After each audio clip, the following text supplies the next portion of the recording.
Hello everyone.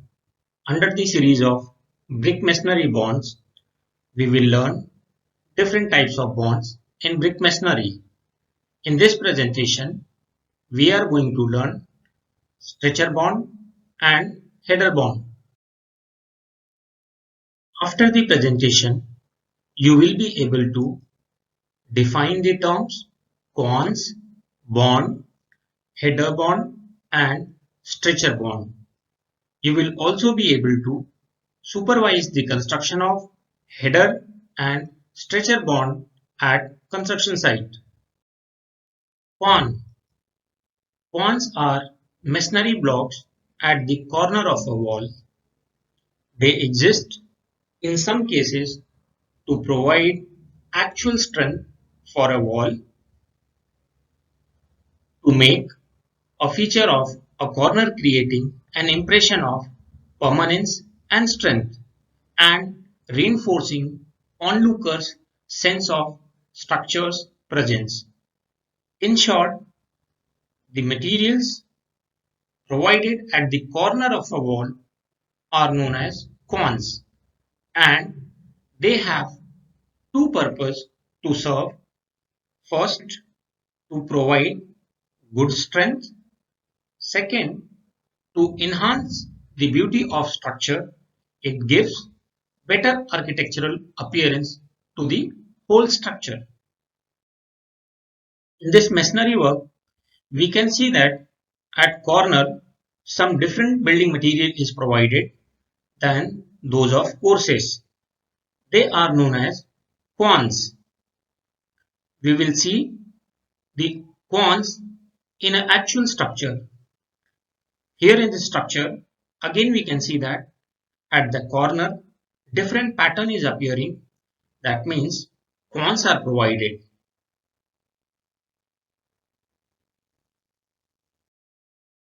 Toothing. It refers to the process of leaving alternate openings or teeth for starting an adjoining block or brick wall. This allows the adjoining wall to be started without making cut in the bricks. It is very important to provide toothing if it is already planned or decided to construct in future. Here in this brick masonry, we can see teeth-like structures and they are called as toothing. Bond in bricks. A brick bond is the pattern in which bricks are laid. This is the method of arranging bricks so that the individual units are tied together.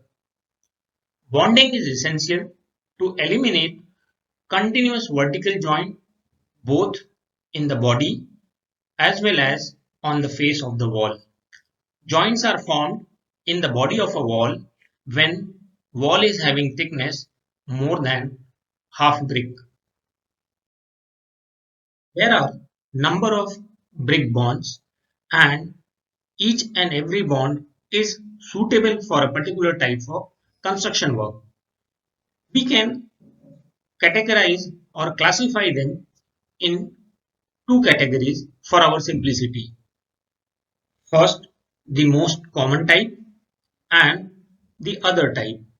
In the most common type bond, the bonds are stretcher bond, header bond, English bond and Flemish bond.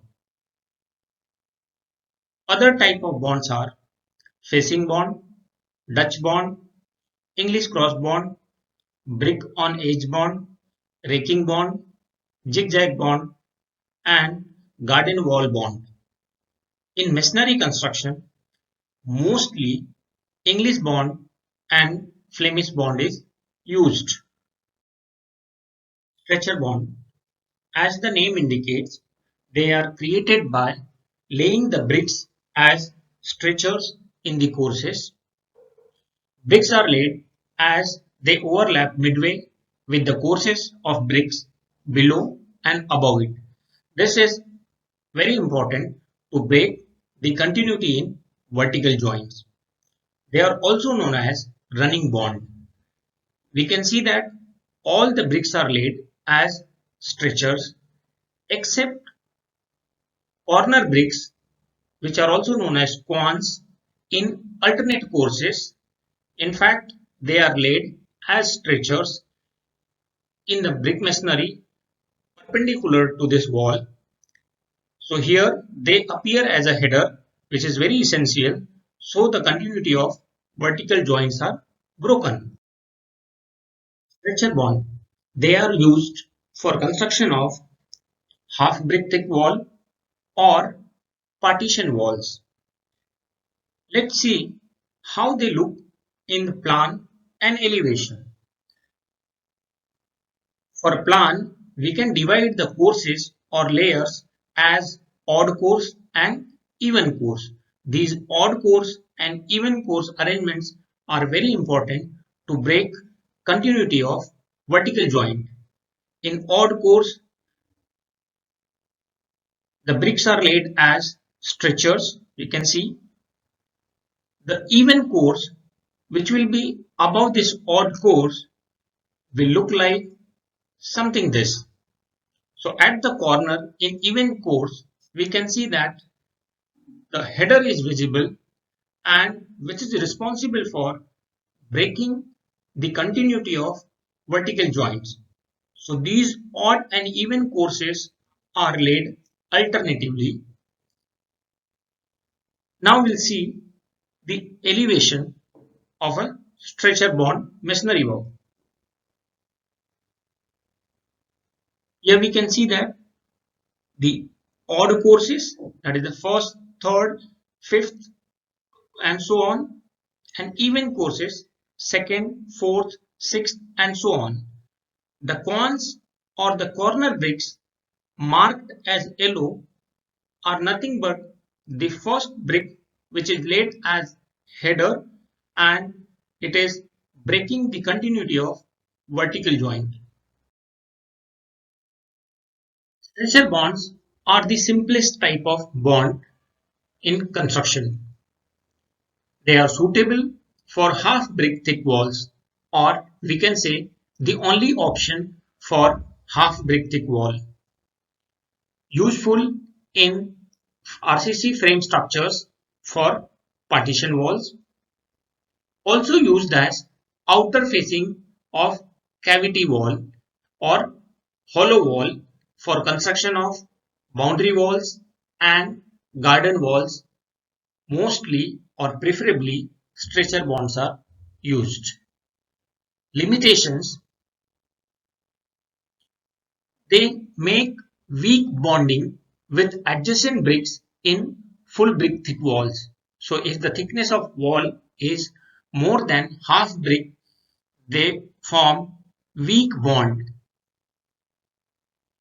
They requires supporting structures as column or piers at regular interval. This is because of slenderness ratio. Their width is less, so if the length is more, they require column or pier for their stability. Header bond is created by laying or placing the bricks as headers in each course. Header is the shorter square face of the brick which measures 9 cm by 9 cm in modular brick. They are also known as heading bond.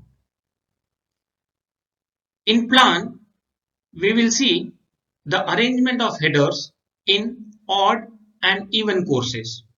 In odd course, that means first course, third course, fifth course, and so on. Here we can see that at the corner, 3/4 brick bats are laid and then bricks are arranged as headers. The use of 3/4 brick bat is to avoid the continuity in vertical joint. Now we'll see the even courses. Here we can see that the arrangement of 3/4 brick bats are as headers. So when these odd and even courses are placed one above each other, the vertical joints will be broken. Now we'll see the elevation of header bond. You can see that in the first, third, fifth, that means in all odd courses, 3/4 brick bats are provided at the corners and then the rest of the bricks are laid as headers. In the even courses, all bricks are used as headers and this arrangement breaks the continuity in vertical joint. One a very important point we need to remember or the difference between header bond and stretcher bond. When bricks are arranged as headers, the number of joints in each course become approximately double. So we need to maintain the thickness of mortar very carefully, else it will cause problem in laying the courses. In this presentation, you learned brick masonry bond and their types, construction of stretcher and header bond. In part 2, we will learn English bond. Happy learning!